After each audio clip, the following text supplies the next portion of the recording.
আমি কত বছর পর তোমাকে বাড়িতে আইলাম, কত শখ করে আইলাম যে চাচা জানের বাড়িতে যাওয়ার পর আমি মশলা বেশি কইরা ঝাল ঝাল কইরা রাজহাঁসের গোস্ত, রুই মাছ মজা কইরা খামু, কবজি ডুবাইয়া খামু।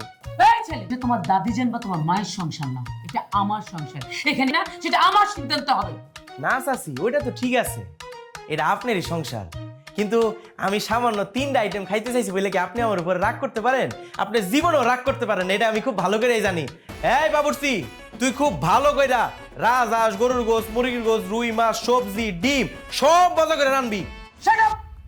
আলমগীর, মাছ মাংস যা কিছু আছে সব ডিপ ফ্রিজে তুলে রাখ, শুধু গুঁড়া মাছ আর সবজি রান্না করবি। জি আচ্ছা ম্যাডাম। তুমি তো বড় মাছ ছাড়া খেতে পারো না। খেতে না পারলে আমি রেস্টুরেন্টে গিয়ে খাবো, তারপরও এই ছোট লোকের বাচ্চাদেরকে আমি এত ভালো খাবার খেতে দিব না। ও চাচি আম্মা, আমার লগে তো আপনার কোনো রাগ নাই, তাহলে একটা কাজ করি, আমি আপনার লগে রেস্টুরেন্টে খাইতে যাই, হ্যাঁ?